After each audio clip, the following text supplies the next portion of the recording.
Right now, off the coast of America, a patch of ocean is turning colder while the rest of the planet heats up.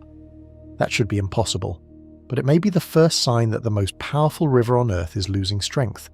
You cannot see it from a beach.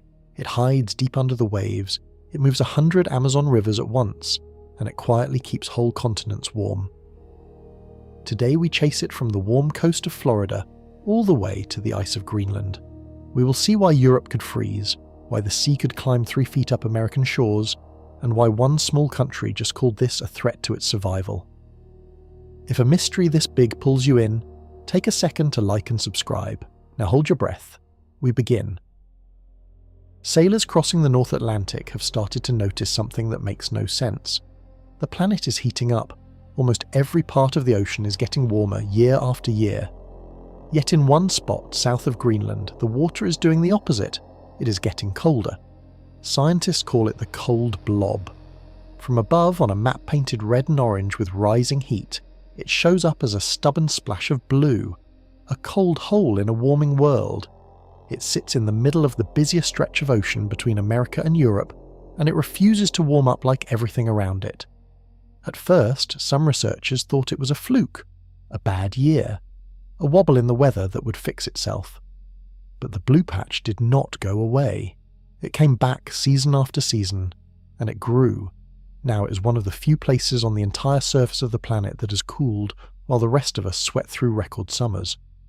So what could cool a piece of ocean the size of several states, right when the world is warming faster than ever? A storm cannot do it. A single cold winter cannot do it. Something bigger has to be feeding that patch, pumping cool water into it from below, hour after hour without stopping. The strange part is what that cold patch really is. On its own it looks harmless. In truth, it works like a warning light, a gauge on a dashboard. And the machine behind that gauge is the largest moving thing on Earth that almost nobody can see. Picture the whole Atlantic Ocean as a single slow river looping through the deep. Warm water slides north along the surface. Cold water sinks and crawls back south along the seafloor thousands of feet down in a loop that never ends. Scientists gave this loop a long and clumsy name, but you can picture it simply as the Great Conveyor of the Atlantic. It is the largest moving thing on the planet that you will never see with your own eyes. Here is the part that should grab you. This conveyor decides which cities stay warm and which turn to ice. It steers the rain that feeds farms on 3 different continents.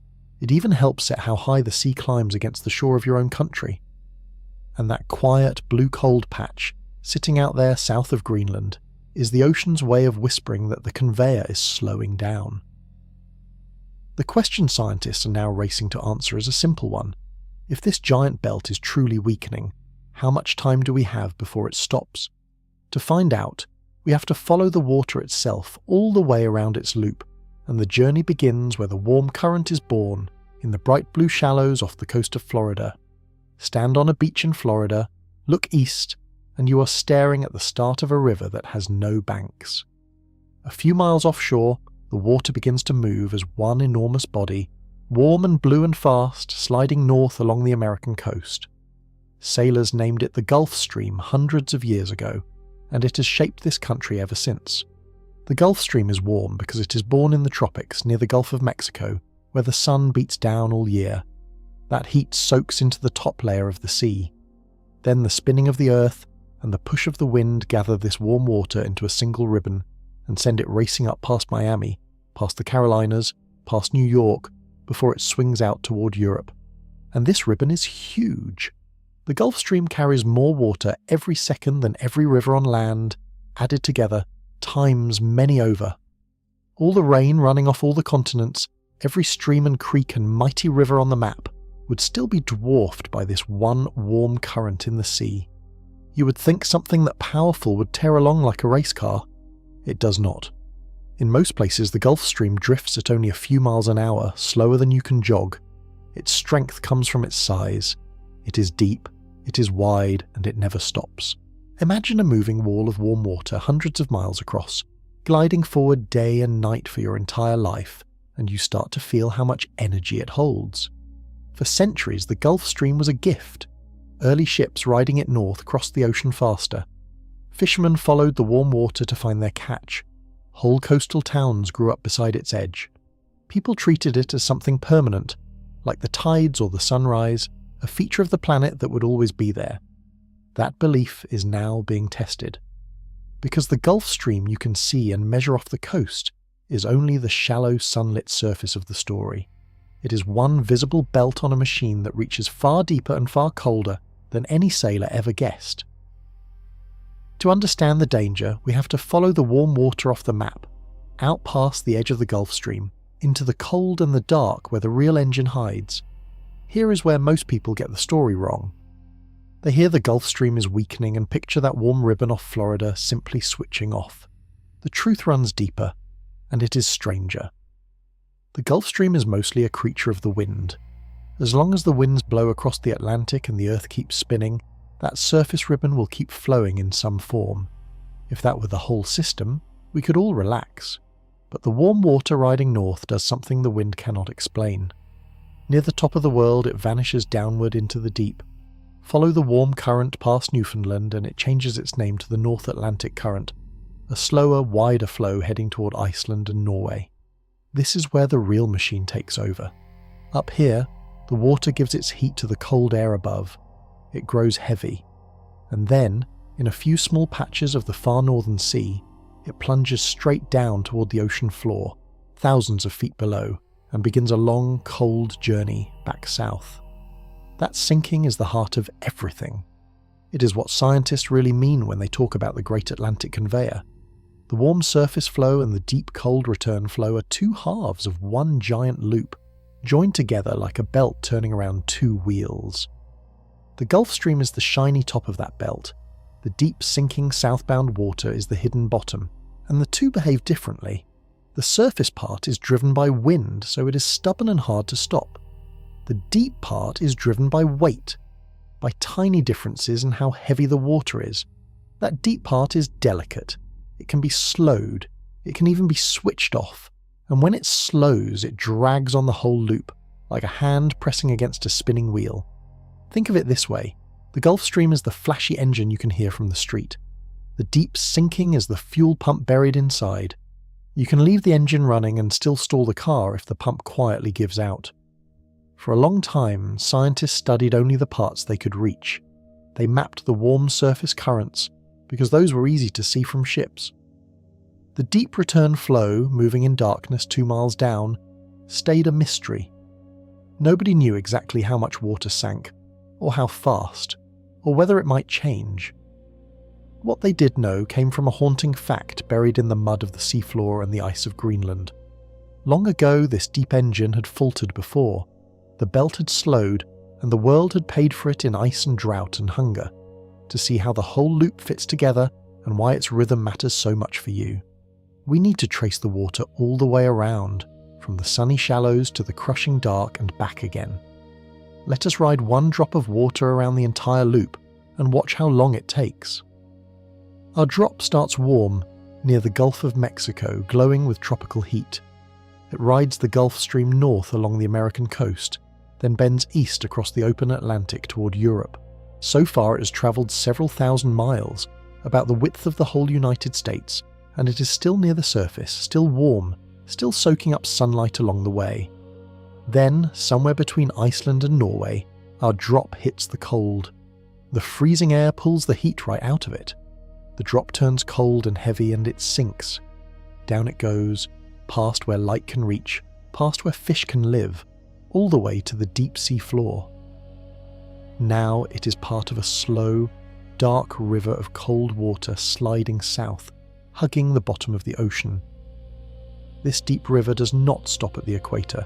It keeps going, all the way down toward Antarctica, joining a ring of cold water at the bottom of the world. From there it spreads into the Indian and Pacific Oceans, mixing, rising slowly, warming again over centuries, until at last it climbs back to the surface and begins the long trip home. How long does one full loop take? Not a day, not a year. Scientists estimate a single drop of water can take around 1,000 years to travel the whole belt and return. A drop sinking off Greenland today may have last seen sunlight back when knights rode horses and castles were new. That number tells you something important about this machine. It is slow, It is patient. It moves on a rhythm far longer than a human life, far longer than any country has existed. And that slowness is exactly why it feels so permanent to us. Nothing in our short experience ever shows it changing. But slow does not mean gentle. The belt moves an astonishing amount of water, and because it carries warm water up and cold water down, it does something no wind can do. It moves heat itself, lifting warmth out of the tropics and carrying it toward the frozen north, like a planet-size heating system, piping warmth from one room to another. Here is the catch hidden inside the loop. A machine this slow is also slow to recover. If you jam a fast-spinning wheel, it can spring back once the pressure lifts. If you stall a belt that takes 1,000 years to turn, it may stay stalled for lifetimes. Damage done now would not be felt fully for decades, and it would not be undone quickly.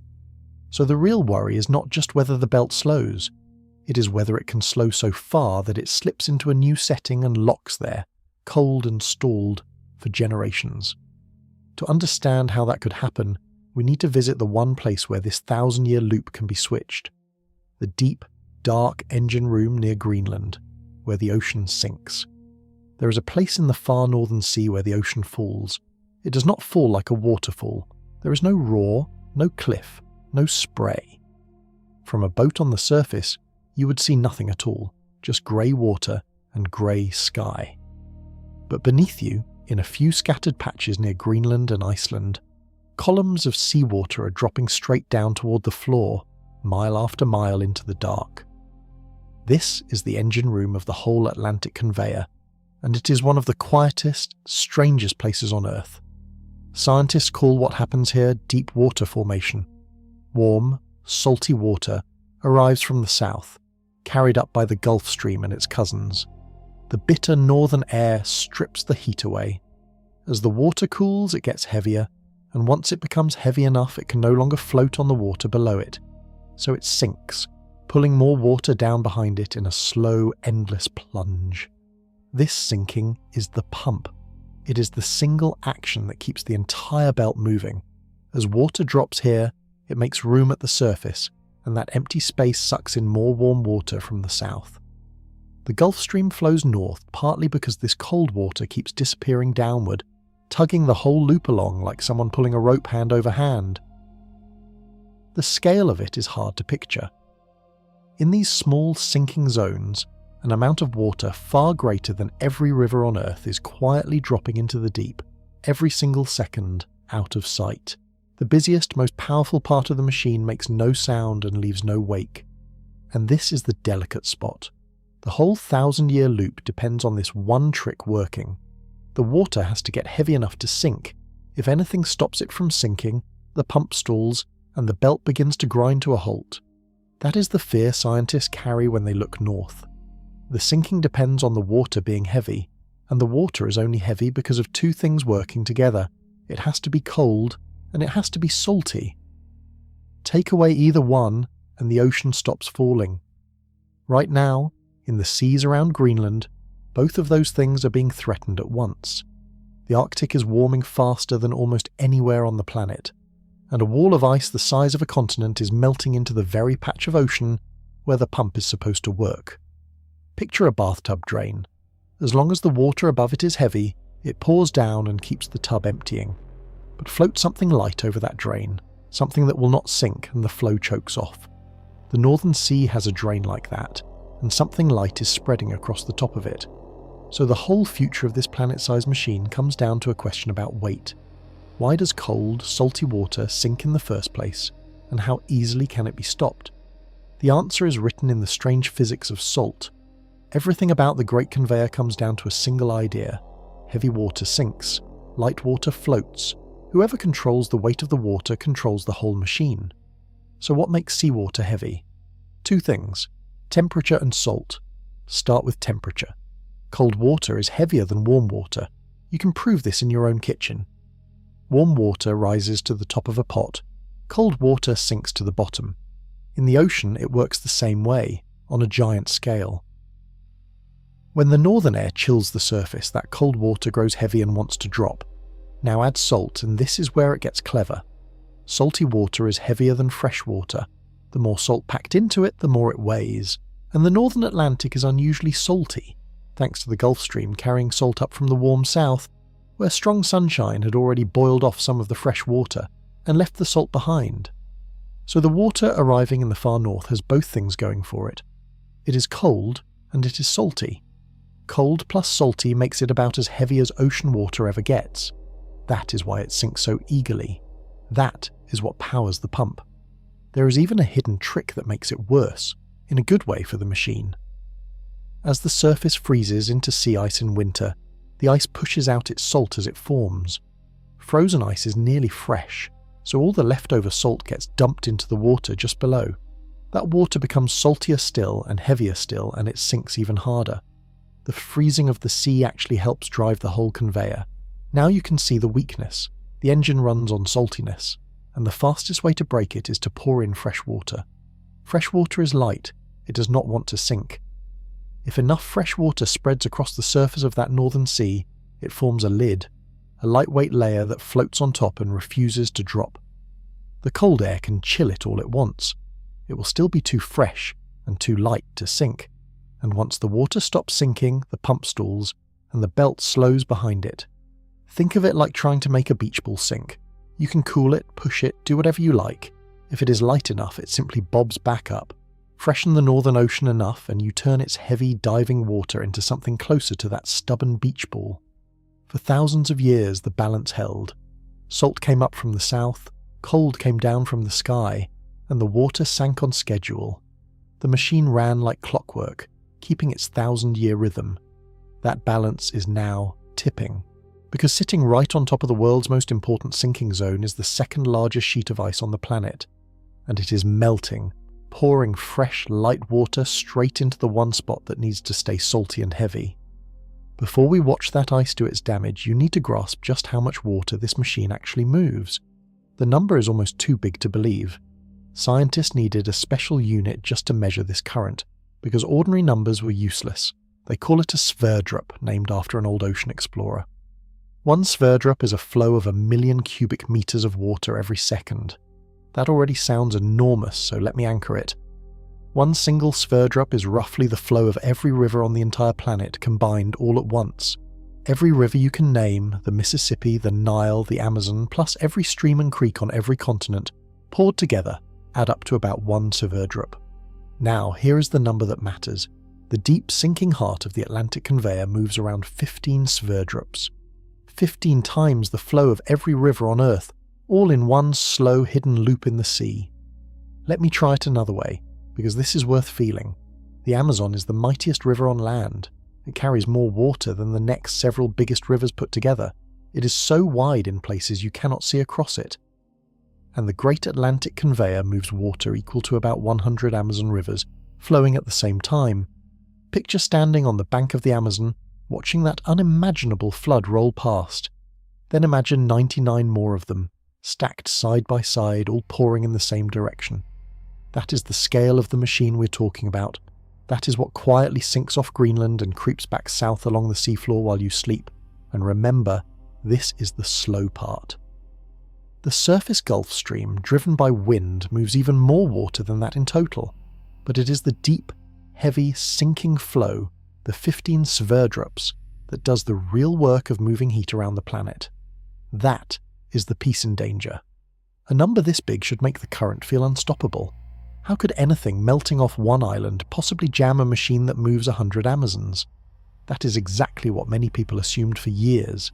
Surely something so vast would simply shrug off a little extra fresh water. But size can fool you. The machine is powerful, yet it balances on a knife's edge. All that flow depends on water in the north being just barely heavy enough to sink. The margin is thin. You do not have to stop 100 Amazon rivers by force.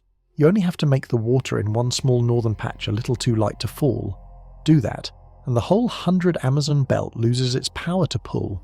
It is like a freight train weighing thousands of tons. You could never stop it by pushing, but slip a small wedge under the wheels at the right spot, and the whole giant thing grinds to a stop. The northern sinking zone is that spot. Fresh water is that wedge, so the belt is both mighty and fragile at the same time. It moves more water than 100 of the greatest rivers on Earth, and it can be crippled by melting ice in one corner of the map. Which raises the real question. If this machine ever did slow down, would we even notice? The answer is yes. We would notice everything because of one job this current does better than anything else on the planet. The Great Atlantic Conveyor has a second job, and it may be the most important job on the whole planet. It moves heat. Think about how uneven the Earth is. The tropics near the equator get blasted with sunlight all year. They soak up far more heat than they can hold. Meanwhile, the far north and far south sit in cold and darkness for months, starved of the sun's warmth. Left alone, the tropics would roast and the poles would freeze even harder than they already do. Something has to carry the extra heat from the crowded middle of the planet out to the cold edges. The winds do part of the job, but over the Atlantic, most of that heat is carried by moving water, and the conveyor is the mover. Scientists estimate this current handles around 9 out of every 10 units of heat that travel north across the Atlantic. Almost all of it rides on this one belt. Picture your home in winter. The furnace burns in one room, and a system of pipes and vents carries that warmth to every other room in the house. Without the pipes, one room would bake while the rest turned to ice. The Atlantic Conveyor is a planet-sized version of those pipes. The tropics are the furnace, the current is the pipe, and the cold rooms getting all that warmth are the countries of the north. The warm surface water rides north, giving off heat into the air the whole way. That heat warms the wind. The wind carries the warmth over land, and whole nations that should be frozen, given how far north they sit, end up mild and green and livable instead. All because a river in the sea keeps delivering warmth, hour after hour, century after century. Here is the surprising size of it. The heat this current carries north is measured in numbers so large they lose meaning. But you can feel it in a simpler way. This one belt delivers more warming power to the North Atlantic than every power plant, every furnace, and every engine built by humans many times over. We could never replace it. If it switched off, there is no machine on Earth we could build to do its job. That is what makes the slowdown so frightening. We're talking about the main heating system for a huge stretch of the planet, running quietly in the background, keeping cities alive. And the thermostat is drifting. Now, a slowing belt does not cool the whole world. This is the strange twist. The planet overall keeps warming from other causes, but the heat that used to travel north would start to get stuck. The tropics would hold on to warmth that should have moved away, and the north, robbed of its delivery, would begin to chill even as the rest of the globe heats up. You can already see the first hint of that split. It is that stubborn cold blob south of Greenland from the very start of our journey, a patch losing its heat delivery while everything around it warms. To understand who has the most to lose if the heating pipe fails, look at the one place on Earth that depends on this current more than anywhere else. A continent that should be frozen, but is not. Look at a globe and line up 2 cities at the same height on the map. Then look at how differently they live. London sits about as far north as the cold, empty middle of Canada, a land of frozen lakes and long, dark winters. Yet London has gardens, mild rain, and winters where snow is a rare event worth talking about. Rome sits at nearly the same latitude as New York, but Rome rarely freezes while New York digs out from blizzards. Move further, and it gets stranger still. Parts of Norway, deep in the Arctic north, stay warm enough for towns and farms and open harbours, while the same latitude on the other side of the world is locked in permanent ice. Why the difference? The Atlantic Conveyor. Europe is warm for its position because the current keeps delivering tropical heat to its doorstep day after day. Take away that delivery, and Europe would slide toward the cold it was always supposed to have. Scientists have a good sense of how big that warming gift is. In parts of northern Europe, the current and the warm winds it feeds add several degrees to the average temperature. In the coldest months, that boost can be much larger, the difference between a wet, workable winter and a brutal frozen one. A few degrees may sound small, but across a whole continent, a few degrees decides whether crops grow, whether ports stay open, and whether millions of people can heat their homes. Here is the part that should stop you. If the conveyor slows sharply, models suggest some regions of Europe could cool by 5 to 8 degrees in winter. Not warmer, colder, even while the rest of the planet keeps heating up. That is a swing large enough to change what can be farmed, where people can live, and how European winters feel from one generation to the next. Imagine a country used to grey, mild Decembers suddenly facing winters closer to the frozen heart of Canada. Rivers that never froze, icing over. Growing seasons cut short, heating bills soaring in places that were never built for deep cold. The land itself would stay in place, but the climate resting on top of it would lurch backward by centuries. Now, this is where scientists are careful, and you should be too. A full, sudden freeze of Europe is a possible outcome of a collapse, not a promise of one. How cold it gets, and how fast, depends on how far the current falls and how quickly. There is real debate here, and we will get to that fight. What is agreed on is the direction. Weaken the belt, and Europe cools. Break it, and Europe cools hard. For a long time, this was treated as a distant foreign problem, a worry for Europe far across the sea. Something to read about, then forget. But the current does not only warm one continent. When you tug on one end of a machine this size, the other end jerks too, and the other end of this machine reaches straight back to the shore of the country where our story began. Before we follow the danger home to America, we have to answer the question every scientist had to face first. All of this depends on the current actually weakening. How do we know it truly is? To find out, they had to do something that had never been done. They had to weigh the ocean. For most of history, nobody could actually measure the Great Conveyor. They could feel the warmth it brought. They could map the Gulf Stream from ships. But the deep, hidden loop, the sinking water 2 miles down, was beyond reach. Asking how strong the current was in any given year was like asking how heavy a ghost is. Then, in the early 2000s, a team of scientists tried something bold. They decided to string a tripwire across the entire Atlantic Ocean. They anchored a line of instruments from the coast of Florida, all the way to the coast of Africa, a distance of several thousand miles. These were not cameras or nets.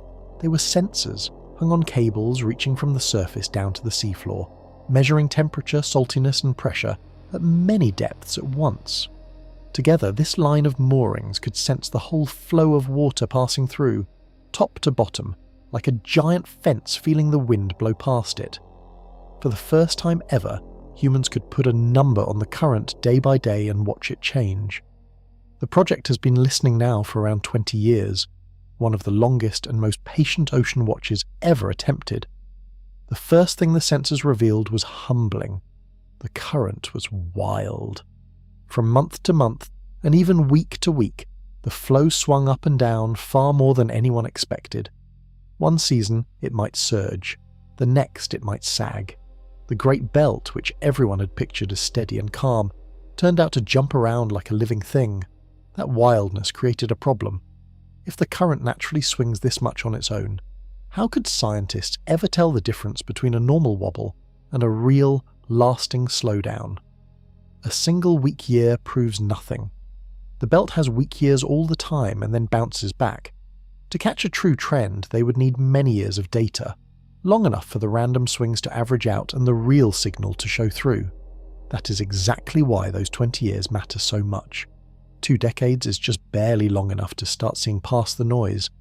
It is the difference between one strange reading and a pattern you can trust. And as the years of data piled up, a shape began to appear in the numbers that made the scientists lean in closer. Think of it like watching the tide from a single wave. One wave rushing up the sand tells you nothing about whether the tide is coming in or going out. You have to watch for hours, letting the individual waves blur together before the true direction reveals itself. The ocean scientists had to do the same thing with the current, waiting patiently through wobble after wobble. And what did the long watch begin to show? Something the researchers had feared but hoped they would not find. When they smoothed out all the wild swings and looked at the underlying flow, the belt was not holding steady. It was carrying less water than it used to. The numbers gathered from that tripwire across the sea had started to bend in the wrong direction. When scientists finally lined up the years of data, the trend was faint but troubling. The Great Conveyor was moving less water than it had at the start of the measurements. The numbers tell the story in their own quiet way. Early in the record, the current ran at around 18 to 19 sverdrups. Remember, each sverdrup is about every river on Earth combined. A decade or so later, the readings had slipped closer to 15 to 17 sverdrups. The belt had lost the flow of 2 or 3 entire planets' worth of rivers right off the top.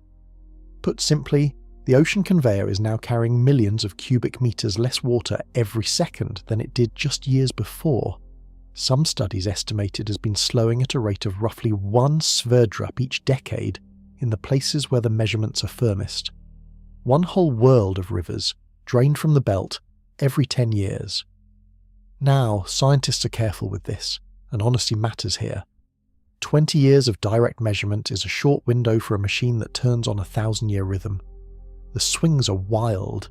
Some researchers argue the record is still too brief to be certain the slowdown is a lasting trend rather than a long natural dip.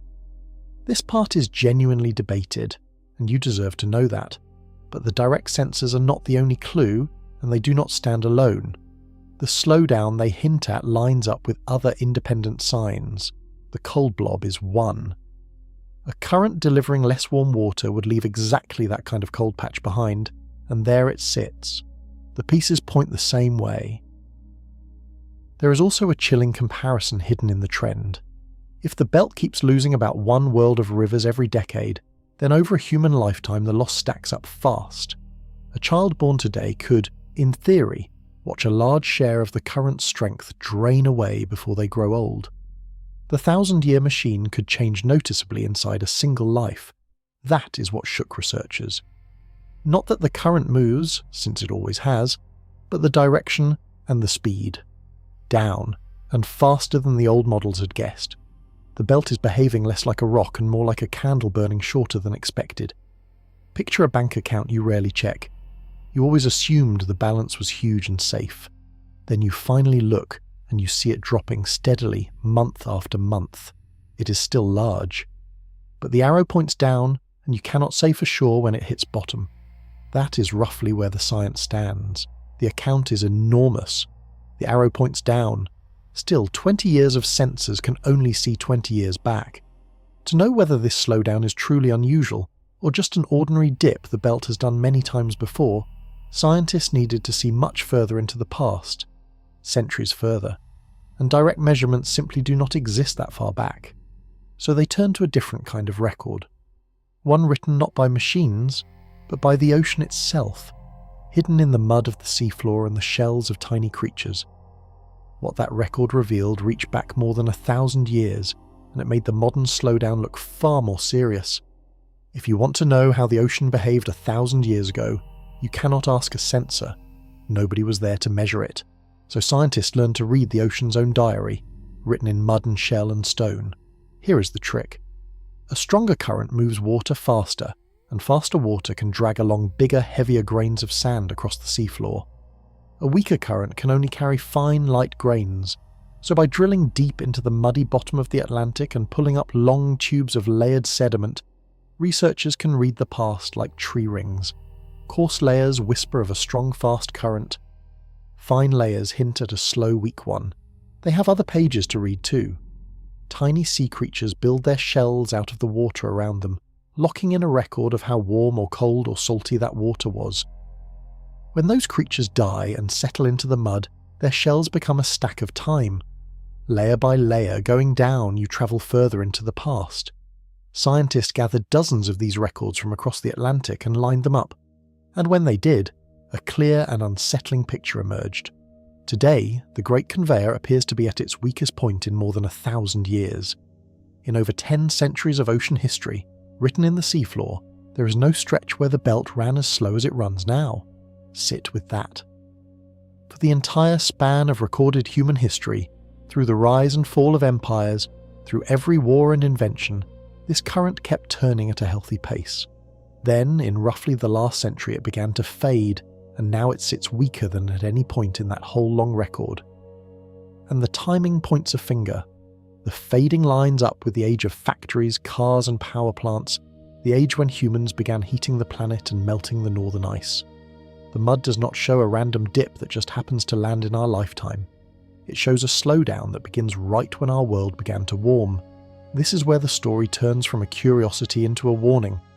A weak spell caused by nature might reverse on its own, the way it has before, but a slowdown driven by a warming planet and melting ice will only deepen if the warming and melting continue. The cause is still here, the cause is growing. There is a metaphor scientists sometimes use. The belt has two comfortable settings, like a light switch with an on and an off. For over 1,000 years it has been locked firmly in the on position, humming along. What the mud suggests is that the switch is beginning to loosen, drifting toward the middle, toward the point where it could flip. That word, flip, is the one that haunts this whole field. Because a slow, steady weakening is scary enough, but the real nightmare is not slow at all. It is sudden. To understand why, we have to look at the strange behaviour hiding inside this machine. A behaviour that means the belt may not simply fade away gently.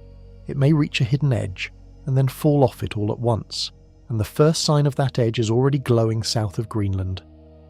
Return now to the cold blob, the mystery that opened our journey. Back then it was just a strange blue patch on a warming map. Now you know enough to see what it truly is. It is a fingerprint, and it points straight at the fading current. Here is why the patch is cold. That stretch of ocean south of Greenland is normally kept warm by the arrival of tropical water riding up the conveyor. Warm water flows in, gives up its heat, and keeps the region milder than it should be.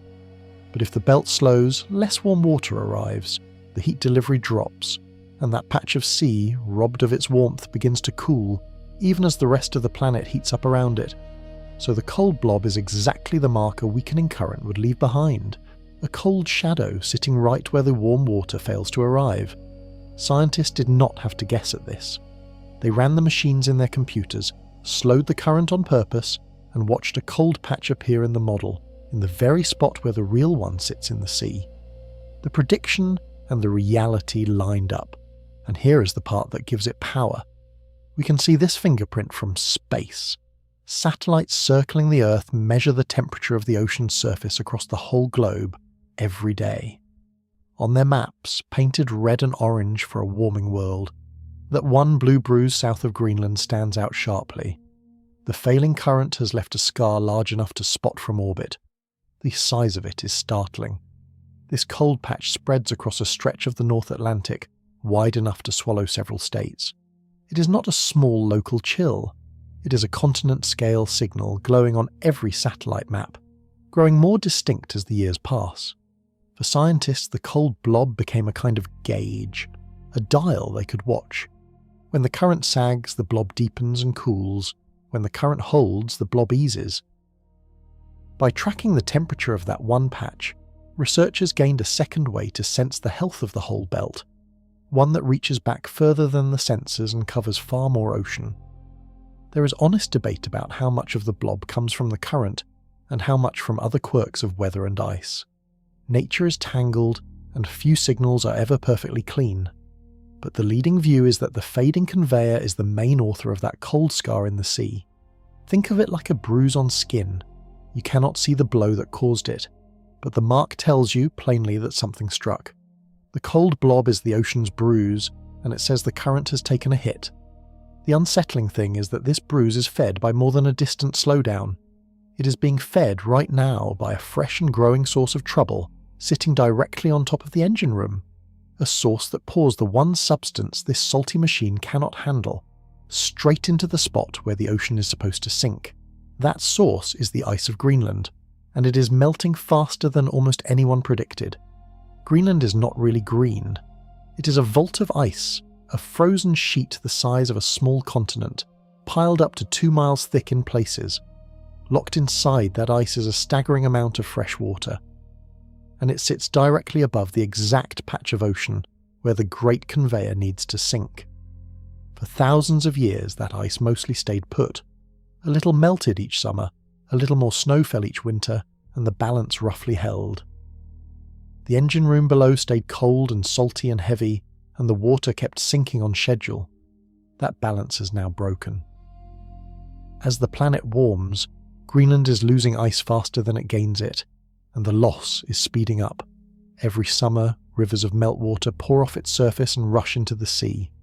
Every year, huge chunks break off its edges and drift away to melt. The vault is leaking, and the leak is growing. The amount is hard to hold in your mind. Greenland is now dumping hundreds of billions of tons of fresh water into the North Atlantic every year. Enough to fill many millions of swimming pools. Enough spread out to noticeably freshen the very seas where the ocean is meant to sink. And remember what fresh water does to this machine. It is light.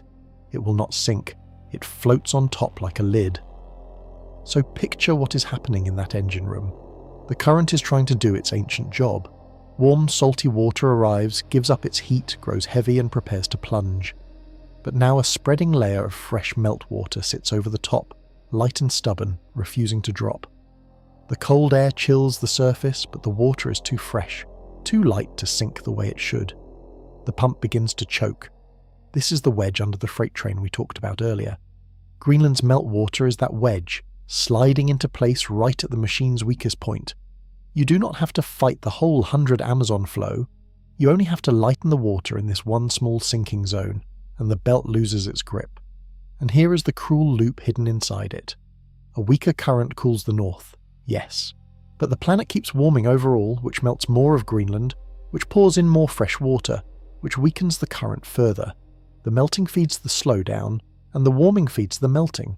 Once it gets going, it can push itself. Scientists are careful to say the exact tipping amount is still uncertain.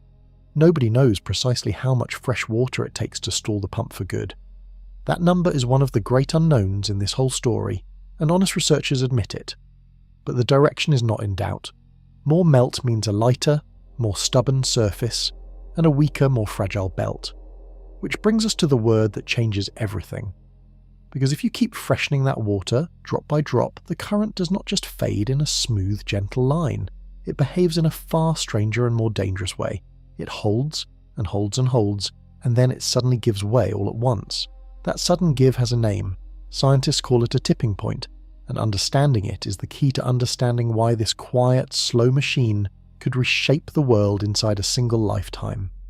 Most changes in nature are gentle. Push a little, and you get a little change. Push a little more, and you get a little more. Slow, smooth, predictable. If the great conveyor worked that way, we could relax because we would see it fading bit by bit and have plenty of warning.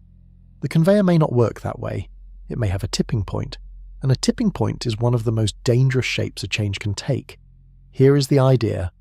Some systems resist change for a long time, holding steady even as pressure builds. They seem stable, even boring. Then they reach a hidden edge, and everything shifts at once, fast and hard, into a completely new state. And crucially, they do not shift back just because you ease off the pressure. The old setting is gone. You already know this feeling from a simple chair. Lean back on two legs. For a while, you are fine. Lean a little more, still fine. The chair holds you, steady and safe, right up until one tiny bit more.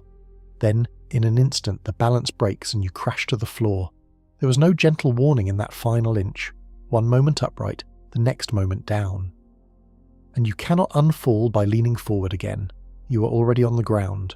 The Atlantic conveyor may behave like that chair. For years, as fresh water trickles in, and the water lightens, the belt holds. It weakens slowly, giving off small signs, but it keeps turning. It looks like it is just fading gently, and then, at some hidden threshold, the sinking stops, the pump fails, and the whole belt collapses into a new, slow, stalled state, quickly, over years rather than centuries. That is what makes a tipping point so frightening. The gentle slowdown we can measure now might be lying to us. It might look like a slow, manageable decline right up until the final push, and then flip to a state we cannot reverse for generations. By the time the crash is obvious, it would already be too late to stop. And there is a second cruel feature. Once the belt tips into its stalled state, it tends to stay there. The fresh lid keeps the water from sinking, the stalled current fails to bring up warmth and salt to fix things, and the whole system locks into its new cold setting. Getting it to flip back would take far more than simply undoing the original push. The chair, once on the floor, does not leap back up on its own. Scientists stress that we do not know exactly where this edge is. Maybe it is close, maybe it is far. Maybe, some argue, the belt bends without ever truly snapping. This is the honest heart of the debate, and we will face it head on. But the mere possibility of a hard edge changes everything about how seriously we treat the slowdown. Because if there is a cliff hidden somewhere ahead in the fog, you do not wait until you feel it under your feet to worry. You slow down long before. The strange thing is, this idea of a two-setting ocean that can flip is not new. A scientist first sketched it out more than 60 years ago, with nothing but a simple box and a flash of insight. And for decades, the world hoped he was wrong. The idea that the ocean could suddenly flip did not come from a supercomputer or a satellite. It came from a thoughtful scientist named Henry Stommel, working more than 60 years ago, in the year 1961, with little more than pencil, paper, and a very clever mind. Stommel wanted to understand what drove the deep ocean currents, so he did what good scientists do with a puzzle too big to hold. He shrank it down. He imagined the whole vast Atlantic as a simple setup, just two boxes of water connected by pipes. One box stood for the warm tropics, the other stood for the cold north. Water could flow between them, driven by differences in temperature and saltiness, the same two forces we have followed all along. It was a crude picture, almost cartoonish next to the real ocean. But that simplicity let him see something the tangled real world had hidden. When he worked through the math of his little two-box world, he found something startling. The system did not have just one natural state, it had two. In one state, the water flowed strongly, warm and salty, sinking and circulating much like the conveyor we know today. In the other state, the flow was weak or stalled, the sinking choked off by fresh, light water. And here was the shock. Both states were stable, both could last. The same ocean, under similar conditions, could settle into either a healthy spinning belt or a stalled, sluggish one, depending on its history. Even more unsettling, Stommel's math showed the system could jump between these two states. Push it far enough in one direction, and it would flip from the strong setting to the weak one, suddenly, not gently. His simple boxes had a tipping point built right into them. At the time, this was a curiosity, a neat mathematical result buried in a scientific paper. The real ocean was surely far too big, too complex, too powerful to actually do such a thing. Or so many hoped. Stommel had shown the flip was possible in a toy. Whether the true Atlantic could really flip was another matter entirely. Think of what he did like discovering that a light switch has two clicks, on and off, with a sudden snap in between, rather than a smooth dimmer that glides gently through every level. Stommel looked at the ocean and said, in effect, this might be a snapping switch, not a smooth dial. And for a system that warms whole continents, the difference between a dial and a switch is the difference between a slow problem and a sudden disaster. For years, his insight sat quietly, admired but not feared. It was easy to wave it away. His model was so simple, just two boxes. Surely the real ocean, with all its swirls and storms and countless moving parts, would smooth out any sharp edges and behave gently. Surely the snapping switch was just an artifact of leaving out the messy details. That comforting hope held for a long time. As long as the tipping point lived only inside crude, simple models, scientists could tell themselves it might not be real. It might vanish the moment you built a proper, detailed ocean. So they set out to test exactly that. They would build the ocean in far greater detail than Stommel ever could, and see whether his frightening switch survived. What they found would erase the comfort completely. For decades, the comforting hope had a solid basis. Stommel's flipping switch had only ever appeared in simple models, small and crude, with the real ocean's messy details stripped away. Scientists had a reasonable reason to doubt it. Maybe the tipping point was a ghost that lived only in simplified math and would disappear the moment you built a richer, more realistic ocean. You have to understand how these ocean models work to feel the weight of this. To study the sea inside a computer, scientists chop the entire ocean into a grid of boxes, then calculate how water moves from box to box. In the early models, those boxes were enormous, hundreds of miles across. At that size, the ocean looked blurry and smooth, like a photo with barely any detail. Whole swirls and eddies and narrow currents simply vanished, too small to fit inside a single giant box. Many researchers suspected the tipping point was a side effect of that blurriness. Real oceans are full of swirling whirlpools, some tens of miles wide, constantly stirring and mixing the water. Perhaps all that churning, missing from the coarse models, would smooth out any sharp flip in the real world. Perhaps a properly detailed ocean would only ever fade gently, with no cliff to fall off. That was the hope, and it was a fair one. So the test was clear. Build a better ocean, shrink the boxes, add the swirls, let the model resolve the whirlpools and eddies that the old versions had been too crude to see. Then run it, push it with fresh water and warming, and watch. If the tipping point was just an artifact, it would melt away in the added detail. If it was real, it would survive. This was easier to say than to do. Running an ocean in that much detail takes staggering amounts of computing power, some of the largest supercomputers on Earth, grinding for a very long time to simulate even a slice of the future. For years, it simply was not possible. As the machines grew stronger, it finally became possible, and researchers seized the chance. They built the high-detail ocean. They filled it with swirls the old models never had. And then they pushed it, slowly adding fresh water to the north, mimicking a warming, melting world, and they waited to see what the belt would do. For a long stretch of simulated time the current held, it weakened, it strained, it fought to keep turning, and then, at a certain point, it gave way. The sinking stalled. The belt collapsed into its weak setting quickly and completely, exactly the kind of flip Stommel had sketched in his two little boxes so many years before. The tipping point had not vanished. It had survived the jump from crude model to detailed one. The added swirls, the extra realism, the whirlpools, none of it erased the cliff. The switch was still a switch. That was the finding that drained away the last easy comfort. The flip was not a quirk of blurry math. It appeared to be a real feature of how the Atlantic can behave. That result landed hard in the scientific world. If even a detailed, realistic ocean can tip, then the possibility can no longer be brushed aside as a modelling trick. The cliff is likely real. The only question left is how close we stand to its edge. And on that question, the world's scientists are locked in a fierce and genuine fight. Some believe the edge is dangerously near. Others insist it lies far off, if it exists at all. Their disagreement is the next and most urgent part of our story. Before we can judge who is right about the future, there is a sharper question to ask. Forget the models for a moment. Has the real Earth, the actual planet, ever done this before? Has this current ever truly shut down? The answer, written in ancient ice, is yes, many times. High on the Greenland ice sheet, snow has been falling for hundreds of thousands of years, each year sealing a thin layer over the last.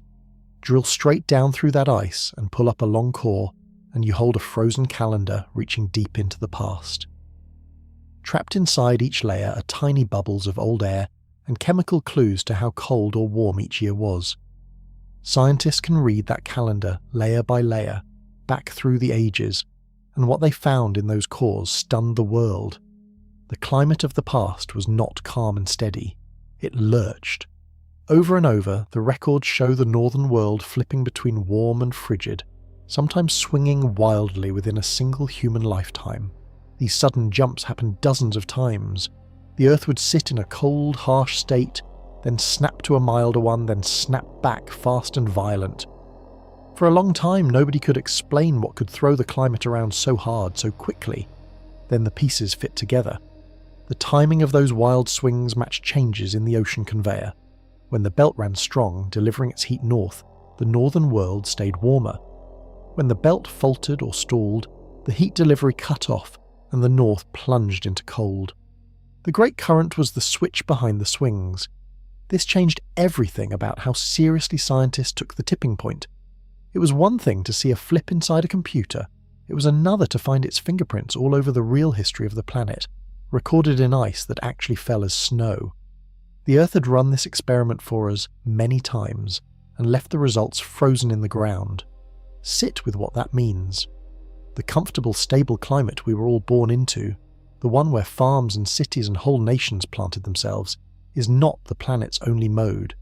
It is one setting among several, and the Earth has shown, again and again, that it can shove the dial to a colder, harsher setting quickly when the ocean current gives way. The speed is the terrifying part. These were not slow slides over thousands of years. Some of these swings happened over decades, within the span of a single life.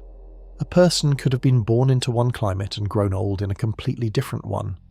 The change came faster than empires rise, faster than forests grow back.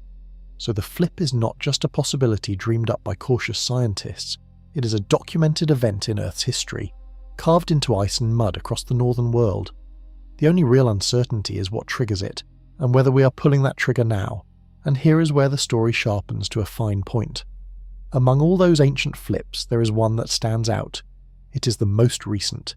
It is the best understood, and its cause is chillingly familiar. A flood of fresh water poured into the north, exactly the kind of flood Greenland is creating today.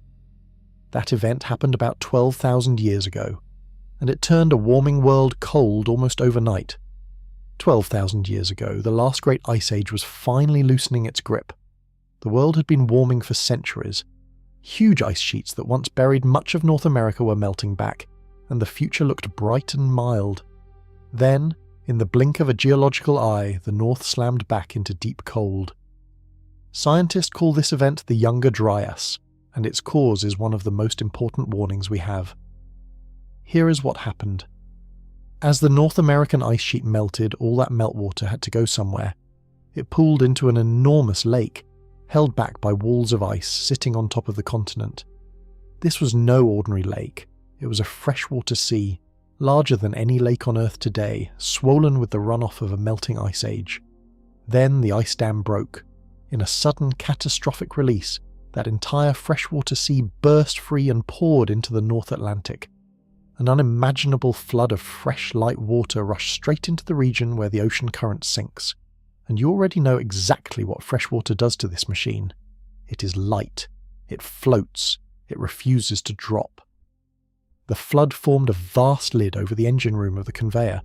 The water could no longer get heavy enough to sink, the pump choked, and the great current, the deliverer of heat to the whole northern world, stalled. The effect was swift and brutal. With the heat delivery cut off, the North Atlantic and the lands around it plunged back into cold. Europe, which had been thawing, froze again. Ice returned. The warming world reversed itself, not over thousands of years, but shockingly fast in a matter of decades or less. This is the part that should hold your attention. The trigger was fresh water pouring into the North Atlantic, and that is precisely what is happening today as Greenland melts. The mechanism that broke the current 12,000 years ago is being reassembled in our own time, drop by drop, from a different source. Now, scientists are careful to draw the differences, and honesty demands we do too. The ancient flood was a single, gigantic burst, a whole freshwater sea released almost at once. Greenland's melt today is more of a steady growing pour rather than one sudden dam break. The world is also warming now for other reasons, which pushes against the cooling. So the past is a warning, not an exact replay. The details differ. But the core lesson stands, and it is chilling. We have direct physical proof that pouring fresh water into the North Atlantic can shut down this current. The Earth has done it. It left the evidence in a mud and ice for us to find. This is the one part of the story that is genuinely settled. The flip is not just theory. It has happened, and we know roughly why.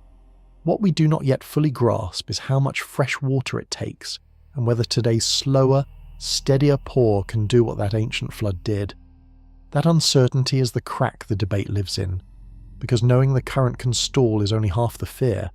The other half is what life was actually like once it did. And the record of the Younger Dryas paints a picture of a northern world transformed, colder and harsher than anything in human memory. So the current stalled 12,000 years ago. What was it actually like to live through the cold that followed? The evidence gathered from ice, mud, pollen and bone lets us reconstruct a world turned harsh, and the picture is sobering. The cold did not last a season or a decade. It gripped the northern world for close to 1,000 years. For roughly 10 centuries, the lands around the North Atlantic sat locked in a colder, drier, stormier climate than the mild one that had been arriving. Generation after generation of early humans lived their entire lives inside that long freeze, never knowing the warmth their ancestors had briefly tasted. In parts of the north, average temperatures dropped sharply. Forests that had been creeping back retreated again. Tundra and ice reclaimed ground. The landscape that plants and animals were adapting to was yanked out from under them, and they had to flee, adapt, or die. Many did not make it. The dryness may have been as cruel as the cold. A stalled current does more than chill the north. It shifts where rain falls across huge stretches of the planet. Regions that had depended on steady rains found them failing. Winds shifted. Storms grew fiercer in some places while others dried to dust. The whole pattern of the weather that living things relied on came apart and reformed in a harsher shape. For the early human communities of the time, this was a world-altering blow.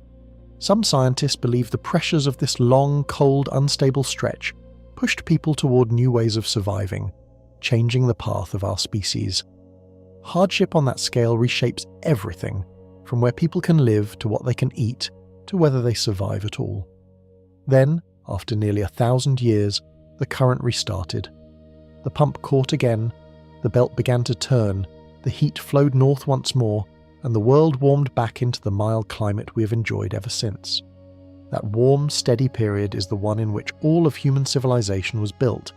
Every city, every farm, every nation you know rose during the calm that followed the freeze.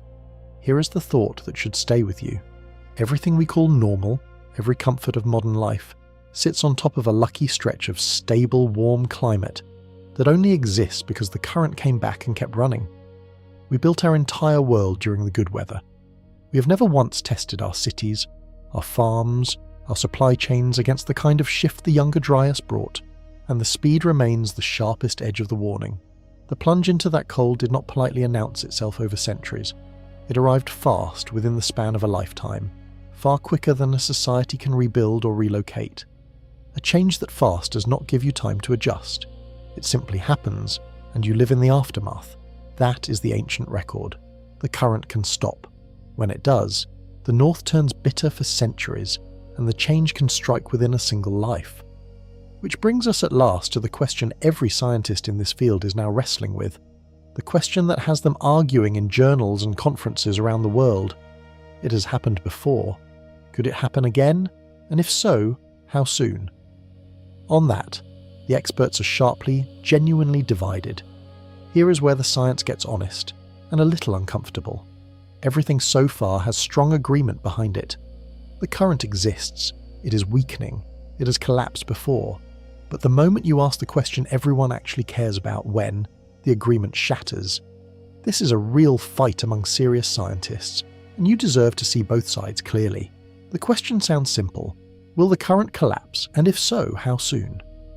Underneath, it is one of the hardest problems in all of climate science for a few reasons worth understanding. The first problem is short memory. Direct measurements of the current only reach back about 20 years. That is a blink for a machine that turns on a 1,000-year rhythm. Trying to predict a collapse from 20 years of data is like trying to guess a person's whole life story from a single afternoon. You can see clues, but you cannot be sure. The second problem is the tipping point itself. Remember what makes it so dangerous. The current can look like it is only fading gently, holding on right up until the final push. That means the warning signs are faint and hard to read. Scientists are trying to spot the edge of a cliff while walking through fog. Some think they can sense it getting close. Others think the cliff is far off, or that the ground slopes down gently instead of dropping.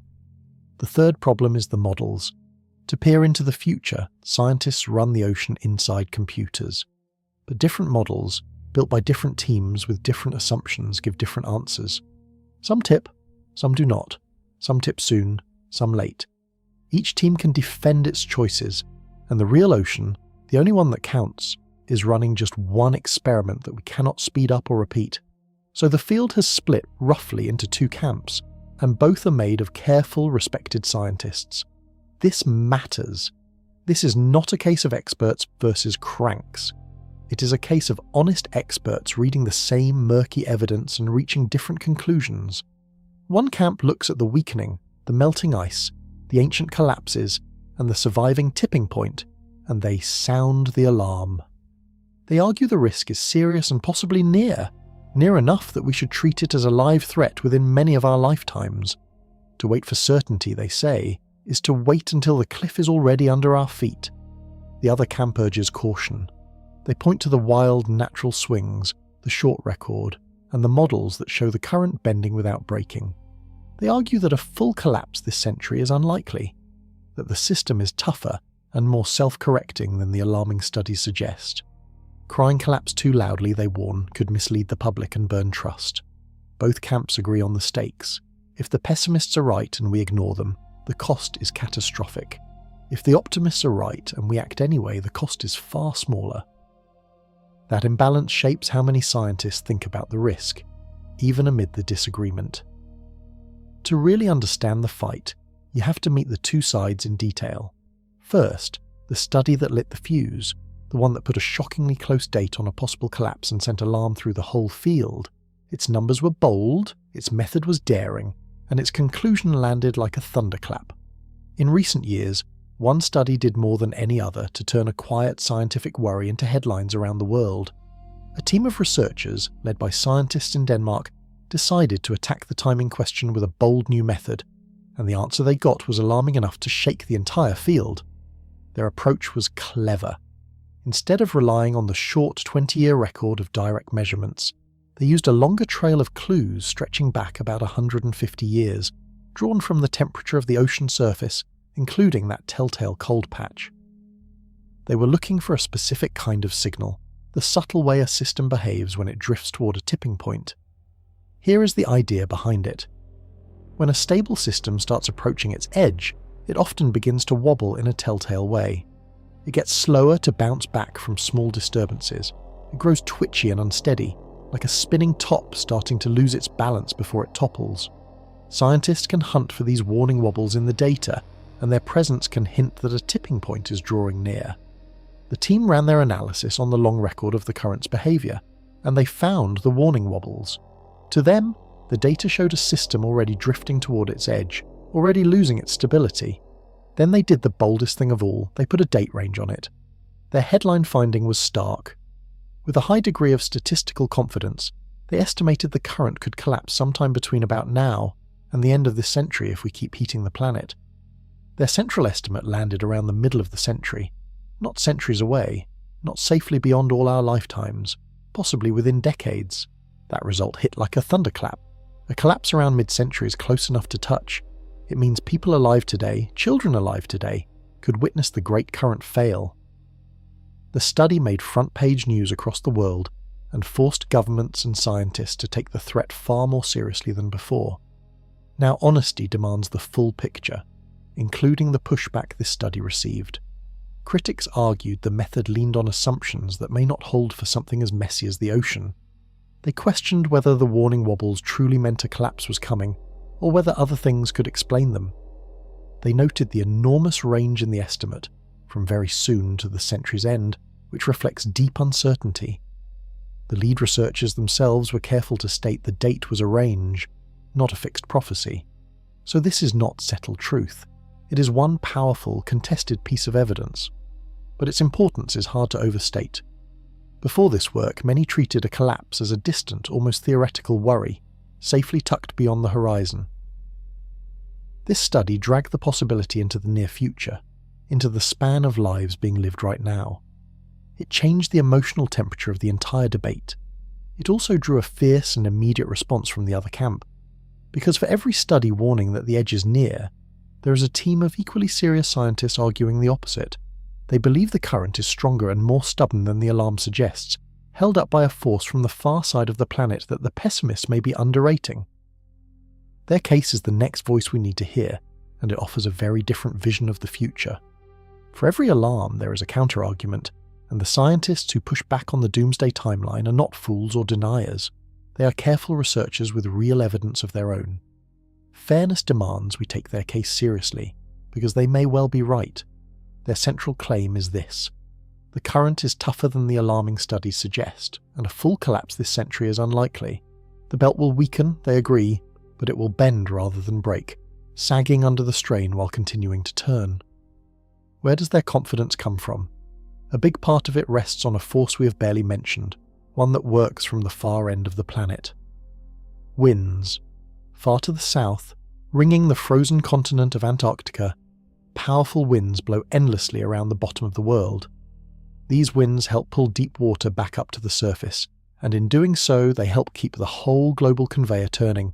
Some researchers argue that as long as those southern winds keep blowing, they will keep dragging the circulation along, even if the northern sinking weakens. In this view, the current has a second engine far from Greenland that the alarming studies overlook.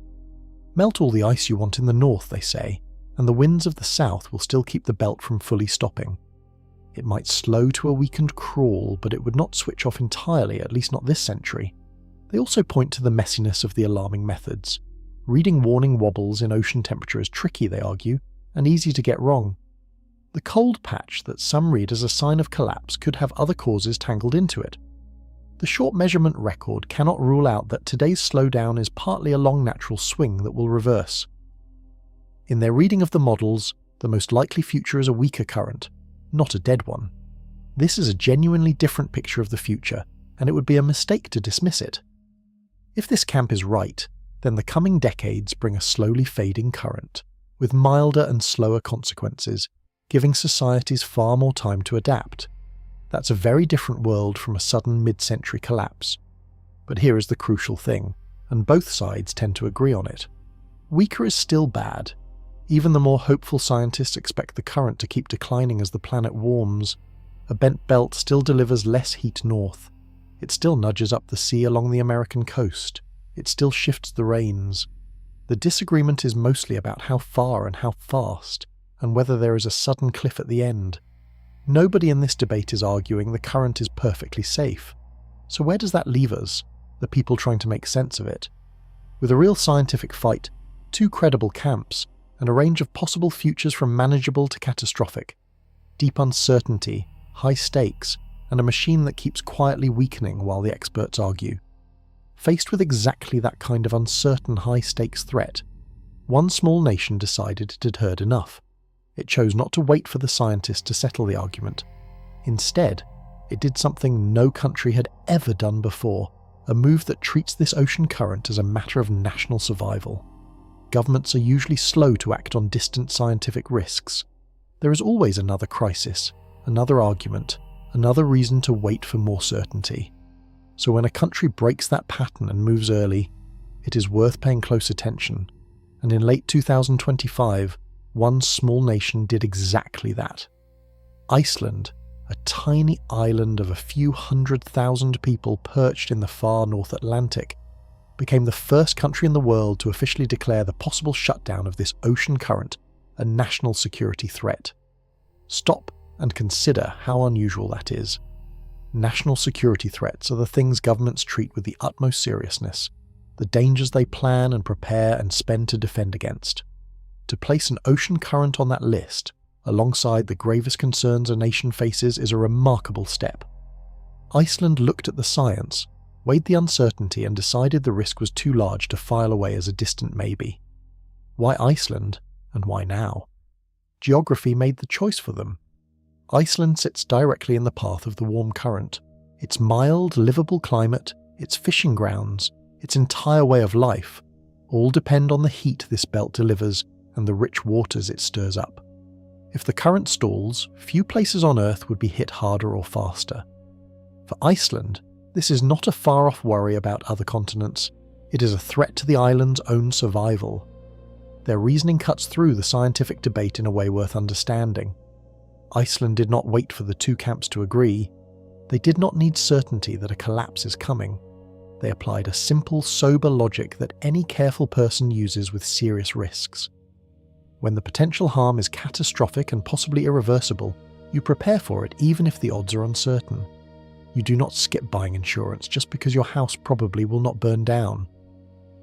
The move sent a signal that rippled outward. Before this, the threat had lived mostly in scientific papers and news articles, easy for the public and politicians to nod at and forget.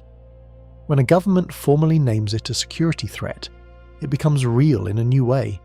It moves from the world of abstract worry into the world of budgets, plans, and action. Other leaders and scientists took notice. Some described it as a wake-up call, a sign that the risk had finally crossed from the laboratory into the halls of power. It also reframed the whole issue. A national security threat is something you organise a country around. It implies watching the current closely, planning for disruptions to food and weather, and pushing hard on the root cause, the warming and melting that threaten the belt. One small island, sitting right in the danger zone, decided the sensible response to deep uncertainty was to act, not to wait. Iceland's decision raises an uncomfortable question for everyone else, and especially for a much larger nation across the water. If a tiny island in the current's path treats this as a threat to its survival, what about the giant country whose entire eastern coastline is tied to this same machine? The United States has said far less about the danger, yet the science suggests America has an enormous amount to lose. It is time, at last, to turn the whole story toward home. This is the American question. For most of our journey, the danger has felt like someone else's problem. A cold patch near Greenland, a freeze-threatening Europe, an island in the far north sounding the alarm, distant places across a wide ocean. It would be easy for an American to listen to all this and feel safely removed from it. That feeling is a mistake, because when you trace this machine's reach, it leads straight back to the shores of the United States. In some ways, America has as much at stake in this current as any nation on Earth, and possibly more. Think back to where our story began. The warm current is born off the coast of Florida. It rides north along the entire eastern seaboard, past Georgia, the Carolinas, Virginia, New York, New England, hugging the coastline the whole way. The most populated, most valuable stretch of the American coast sits right alongside this current. That closeness is not just scenery. It ties the fate of those coasts directly to the health of the belt. Here is the surprising part, the twist that catches most people off guard. You might expect that if a warm current weakens, the main effect on America would be cooling, like the freeze-threatening Europe. Some cooling is possible, but the biggest and most certain danger to the United States is something else entirely. It is water, rising water. The current has a strange grip on the height of the sea along the American coast, and if the current lets go, the sea comes up. This is one of the most solid findings in the whole field, and it deserves emphasis because it is less debated than the timing. Scientists broadly agree that a weakening current raises sea levels along the eastern United States, faster and higher than the global average. While the experts argue fiercely about when the current might collapse, they largely agree about this consequence if it does. The American coast is a hotspot for sea level rise, and this current is a major reason why. The numbers involved are serious enough to reshape entire cities. We are talking about the possibility of feet of extra sea level piled onto the American coast, on top of the rise already coming from a warming world. For low-lying coastal cities, a difference of even a foot or two decides which neighbourhoods flood, which subways drown, and which defences hold or fail. Whole communities sit within that margin, and this is not a threat for some far-distant century only. The mechanism is already at work in a small way today, nudging up the tides and adding to the flooding that coastal towns increasingly face. The full danger lies ahead, tied to how much the current weakens. But the direction is set, and the American coast is the target. So the story comes home. The same machine that could freeze Europe could drown parts of the American shoreline. The same slowdown that worried a small northern island threatens the great cities of the United States. Distance offers no safety here. The current connects it all. To understand how a current far offshore could raise the sea against the beach, we need one more piece of ocean physics. It is a strange and almost magical effect, the way a fast-moving current can actually tilt the surface of the sea itself. Once you see how it works, you will understand why weakening this current sends the water rushing toward American homes. Here is a fact about the ocean that sounds impossible at first. The sea is not flat. A powerful current can tilt the surface of the water, holding it higher on one side than the other, like water leaning in a bowl that is being swirled. And this strange tilt is the key to why a weakening current floods the American coast. Let me explain it simply. When a strong current like the Gulf Stream races along, the spin of the Earth pushes the moving water sideways. Along the American coast, this effect shoves the current's water away from the shore, piling it up in a ridge out in the middle of the ocean. The result is that the sea surface actually sits lower, right along the American coastline and higher out where the current runs. The fast current is holding the water away from the beach, like a hand pressing the sea back.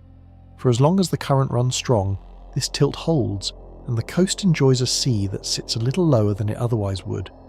The powerful flow is quietly doing the American shoreline a favour, keeping some of the ocean pushed offshore. Now weaken that current. As the flow slows, its grip loosens, the Earth's sideways push weakens with it, and the water that was being held offshore stops being held. It sloshes back toward the coast and piles up against the shore. The tilt relaxes, the sea levels out, and levelling out means the water rises right where people live. Picture carrying a wide, shallow pan of water and walking briskly. The water tilts, riding up on one side. Now stop walking. The water rushes back and settles, rising on the side that had been low. The coast of the United States is that low side. The current is the walking. Slow the walk, and the water comes home to the shore. This is why the American coast is so uniquely exposed. In many parts of the world, a weakening current would not do this, but the geography of the eastern United States sitting right against this powerful, tilting current means the coast has been enjoying a suppressed sea for a long time. Take away the current and that suppression vanishes, and the water returns with interest. Crucially, this rise stacks on top of the ordinary sea level rise the whole world faces from a warming planet and melting ice. That global rise is coming regardless, slowly lifting seas everywhere. The current's collapse would add a special extra helping just for the American East Coast, a regional surge layered on top of the worldwide one. Two sources of rising water arriving at the same doorstep. That is why scientists call the eastern United States a sea level hotspot. It is not one danger, but two, combining at the same coast. The global rise plus the local surge from a failing current together threaten to lift the sea against American cities faster than almost anywhere else on the planet. And this is the part that turns an abstract ocean current into a threat you can measure in flooded streets and ruined homes. The question becomes brutally practical. If the current weakens or fails, exactly how much higher would the sea climb against the American coast? The answer, in feet, is enough to redraw the maps of some of the country's greatest cities. So how high could the water actually rise? This is where the ocean physics turns into something you can picture standing in your own street, and the numbers drawn from scientific studies are large enough to change the shape of the American coastline. If the current were to collapse around the middle of this century, studies suggest it could add somewhere around 1.5 feet of sea level rise to the eastern United States, and possibly more. Some estimates push the extra rise from a collapse toward 2 feet or beyond, and remember, this sits on top of the ordinary rise already expected from a warming world. Stack the two together, and the total climb along parts of the American coast could approach 3 feet. 3 feet of sea may not sound like a wall of water. It is not a towering wave. But along a low, flat coastline, 3 feet is enormous. The American East Coast is lined with cities built barely above the current sea. Much of their most valuable land, their airports, their subway tunnels, their power stations, sits within a few feet of today's high tide. Raise the baseline sea by 3 feet, and you have not just moved the water up a little. You have moved the entire ocean permanently closer, and set a new, higher floor under every storm and every tide. Think about what a few feet does to a flat coast. On gently sloping land, a small rise in the water pushes the shoreline far inland. A sea that climbs 3 feet does not just cover 3 feet of beach. It can swallow hundreds of feet of low ground, reaching streets and homes that today sit comfortably dry. The flatter the land, the farther the water marches. The effect on flooding is even more dramatic than the raw numbers suggest, because floods build on the baseline. Today, a certain storm might push water just to the edge of a city's defences. Raise the everyday sea level by a few feet, and that same storm now tops the defences and pours in. Floods that used to be rare, once-in-a-lifetime events start happening every few years, then every year, then with every high tide. The disaster becomes routine. This is why coastal planners watch this current so closely. The cities of the American East Coast, some of the largest and richest in the country, were designed for the sea as it was. Their seawalls, their drains, their tunnels all assume a certain height of water. A current-driven surge of a few feet would overwhelm defences that took generations to build, and force a scramble to protect, raise or abandon entire districts, and the cost of that would be staggering. Protecting major coastal cities from a few feet of extra sea, or moving what cannot be protected, runs into enormous sums, the kind of money that strains even a wealthy nation. Every foot the current adds translates into vast bills, hard choices, and in the worst places retreat from the water's edge. So the American question sharpens into something concrete. This is not a distant curiosity about ocean physics. It is a direct threat to the homes, businesses, and infrastructure of the most crowded coast in the country, measured in feet of rising sea. And here is the unsettling thing. America has already felt a small taste of this. A few years ago, the current stumbled briefly, and the sea responded exactly as the science predicted, in a way one great American city could actually measure. The idea that this current controls the sea along the American coast is not just theory or computer prediction. There was a moment, not long ago, when the ocean gave the United States a real preview, a brief and startling demonstration of exactly what the science warns about, and it happened in the waters around New York. For about 2 years, a little over a decade ago, the current briefly weakened. It was a temporary sag, part of the wild natural swings we talked about earlier, not a permanent collapse. But for that short window, the flow dropped noticeably, and scientists watching the sea along the American coast saw the water respond just as the tilt effect predicts. Along the coast north of New York City, the sea surged upward in a sudden sharp jump. Over those 2 years, the water climbed by around 5 inches beyond what would normally be expected. 5 inches of sea level, appearing in just 2 years in one of the most densely populated coastal regions on the planet. Now, 5 inches might sound modest, but the speed and the size of that jump stunned researchers. This was described as an extreme, record-setting rise for such a short period. Sea level normally creeps up slowly, a fraction of an inch per year. To see 5 inches pile on in 2 years was extraordinary, far faster than the usual crawl, and it lined up precisely with the dip in the current. When the flow sagged, the held-back water sloshed toward the coast, and the sea around New York jumped. Then, when the current recovered, much of that extra water eased back down.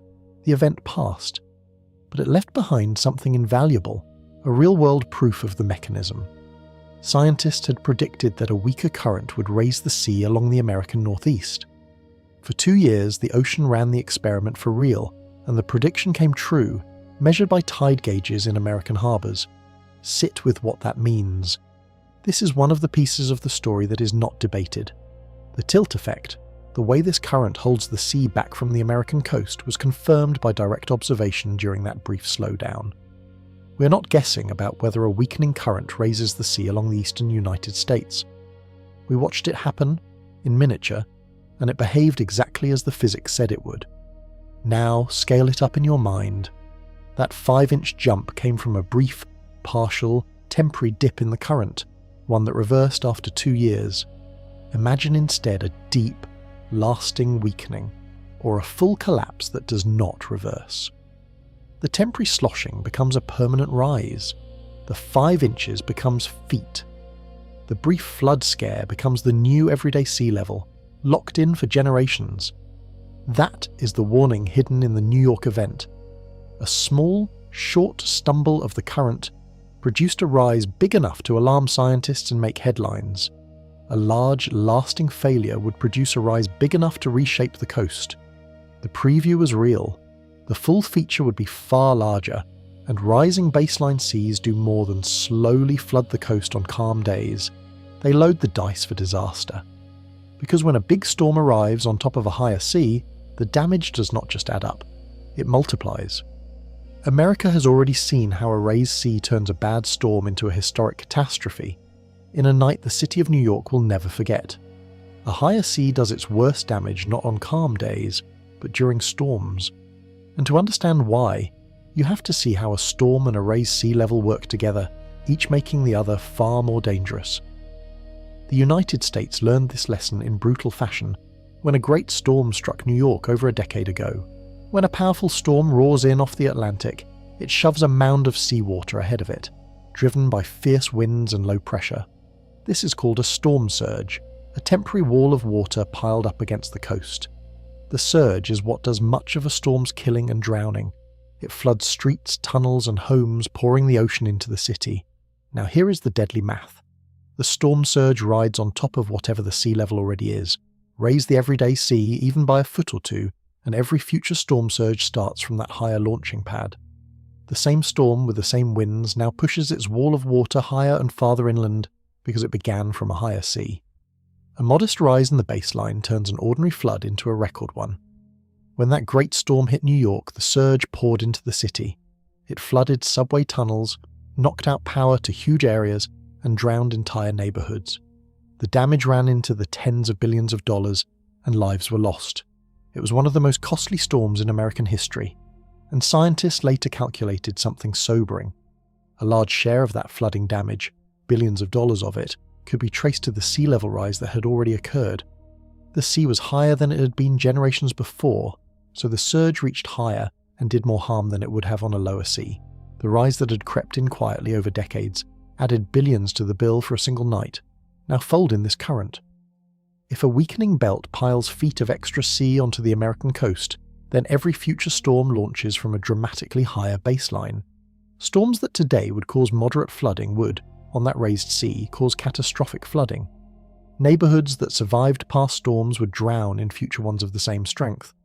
The current does not create the storms, but it can load the ocean like a coiled spring, ready to strike harder when the next one comes. There is a second, darker twist.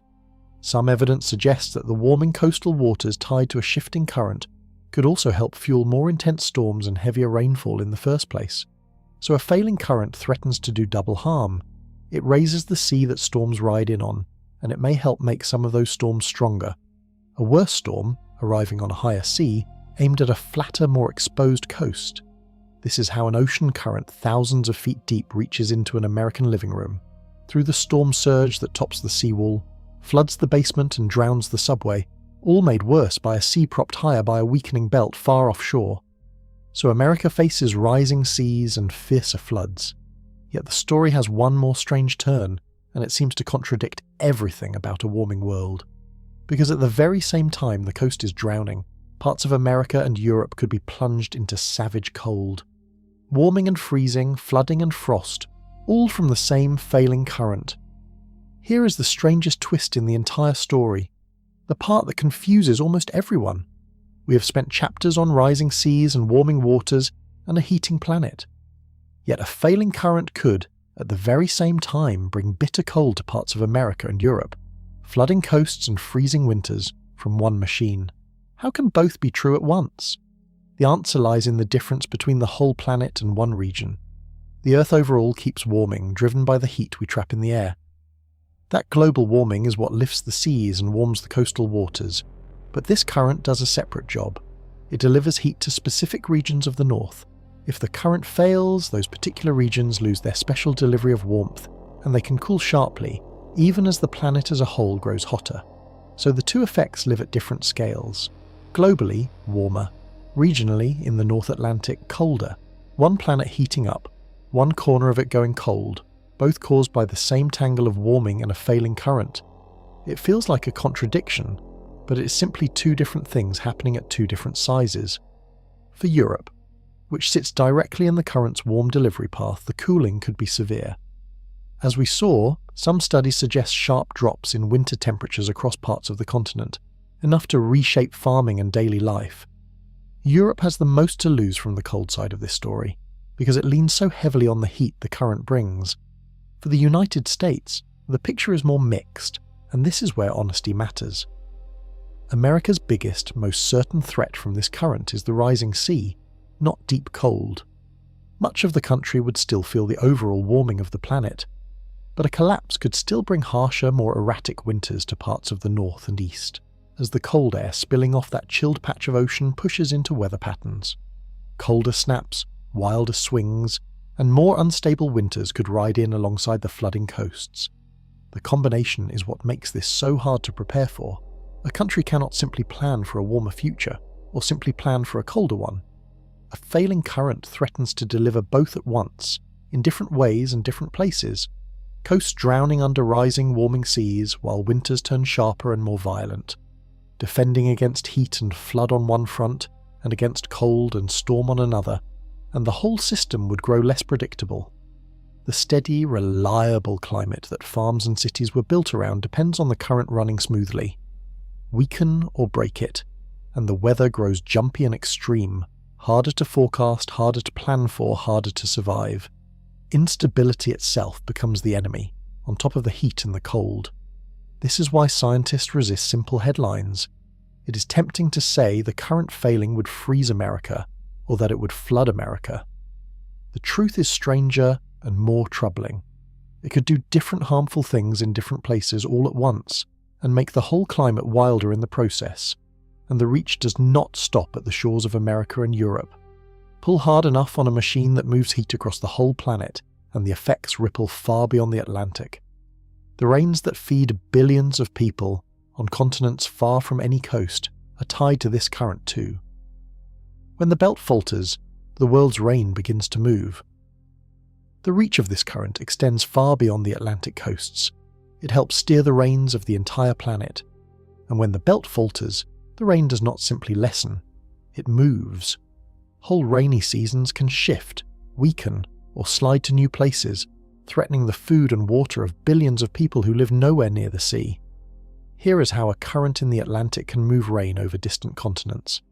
The great tropical rain belts, the bands where the heaviest rains fall, are anchored partly by the balance of heat between the northern and southern halves of the planet. This current is a major mover of that heat, carrying warmth across the equator toward the north. If the current fails, that heat balance shifts, and the tropical rain belts shift with it, sliding away from lands that have depended on them for thousands of years. Consider the great seasonal rains that soak parts of Africa and Asia each year. Billions of people time their entire lives around these rains, planting and harvesting by their arrival. Studies warn that a failing current could weaken these vital seasonal rains, cutting the water that whole nations rely on to grow their food. A weaker rainy season in these regions does not mean mild inconvenience. It can mean failed crops, empty wells, and hunger on an enormous scale. Then there is the Amazon, the vast rainforest that helps regulate the health of the whole planet. Here the twist is especially strange. Some studies suggest a collapse of the current could scramble the Amazon seasons so badly that its wet and dry seasons could partly trade places, the dry season turning wet and the wet season turning dry. A rainforest tuned over ages to a certain rhythm of rain could find that rhythm turned upside down. Sit with how serious that is. The Amazon is one of the great engines of life on Earth, home to a huge share of the planet's species and a giant store of carbon. Throw its seasons into chaos, and you threaten the survival of the forest itself. A dying Amazon would send shockwaves through the whole planet's climate, far beyond South America. All of this shifting rain lands hardest on the world's food supply. Farms are built around dependable weather, the rains that come when expected, the seasons that behave. A failing current threatens to yank that dependability away across multiple continents at once. Crops that have grown in the same places for generations could fail as the rains move on. And a world with less reliable food is a world of higher prices, deeper hunger, and greater conflict, touching even nations far from the drought. This is the truly global face of the danger. It would be comforting to think of this current as a regional concern, a worry for the Atlantic and its coasts. But a machine that moves heat across the whole planet has its fingers in weather everywhere. Break it, and you do not just chill the north or flood a coast. You move the rains that feed the world. And there is one more system this current quietly runs, perhaps the most fundamental of all. It helps the ocean itself breathe, feeding the tiny life at the base of the entire food chain and pulling carbon out of the sky. When the belt slows, the ocean's breathing slows with it, and that sets off a loop that could make everything else worse. There is one more job this current performs, and it may be the most fundamental of all. It helps the ocean breathe. It feeds the tiny life that everything in the sea depends on, and it helps pull carbon out of the sky. When the belt slows, both of these quiet, vital services falter, and the consequences loop back to threaten the whole planet. Start with the feeding. The deep ocean is rich in nutrients, the fertilizer of the sea, built up over ages as dead matter sinks and collects far below. Life at the sunlit surface needs those nutrients, but they are locked in the dark depths. The overturning current is one of the great forces that stirs the ocean, helping lift those deep nutrients up toward the light where life can use them. At the base of all ocean life float tiny drifting plants, too small to see, spread through the sunlit surface waters. These tiny plants are the foundation of the entire ocean food chain. Everything else, the small fish that eat them, the bigger fish that eat those, the whales, the seabirds, all of it rests on this floating base, and those tiny plants need the nutrients the current helps deliver. Slow the current, and you slow the delivery of nutrients to the surface. The tiny plants have less to feed on. Their numbers can drop, and when the base of the food chain shrinks, the shrinkage climbs up through every level above it. Fewer tiny plants means fewer small fish, which means fewer big fish, which means emptier oceans. Studies warn that a weakening current could cut the total mass of life in parts of the ocean, with the sharpest losses striking the larger fish that people depend on for food. The seas could grow measurably emptier. For a world that leans on the ocean to feed billions of people, that is a heavy blow, arriving on top of the shifting rains and failing crops on land. Less food from the sea and less food from the land, at the same time from the same failing machine. Now the second job, the breathing of carbon. As the current carries surface water north and that water sinks, it drags dissolved carbon down into the deep ocean, locking it away for centuries. This is one of the main ways the ocean pulls the heat-trapping gas we produce out of the air and stores it, quietly slowing the warming of the planet. The sinking current is a giant carbon pump. Slow the sinking and you slow the pump. The ocean draws down less carbon, more of it stays in the air, and here is the cruel loop. More carbon in the air means more warming. More warming means more melting ice, and a more weakened current, which means an even slower carbon pump, which means still more warming. The weakening current feeds the very warming that weakens it further, a vicious circle that can push itself along once it takes hold. This is what makes the whole system so dangerous. It is not one problem, but a web of them, each feeding the others. Rising seas, shifting rains, emptying oceans, and a weakening grip on the carbon that drives the warming, all tangled together, all tied to one fading current. Which leaves us with the hardest question of all. If this machine is truly weakening, if the stakes are this high and this tangled, what can actually be done?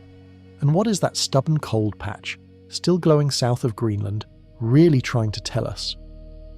We have travelled the whole length of this hidden machine, from the warm shallows off Florida to the sinking seas near Greenland, from ancient ice to future floods. So we arrive, at last, at the question that matters most. If the current is truly weakening, what can we actually do? And what has that cold patch glowing south of Greenland this entire time been trying to tell us? Start with the honest picture. Scientists do not agree on when, or even whether, this current will collapse. Some warn the edge is near. Others believe the belt will bend without breaking, at least for a long time. That uncertainty is real, and pretending otherwise would be a lie. Nobody can hand you a date. But look at what they do agree on, because it is more than enough to act on. The current is weakening.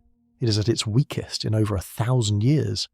It has collapsed before, and when it did, the northern world turned harsh within a lifetime.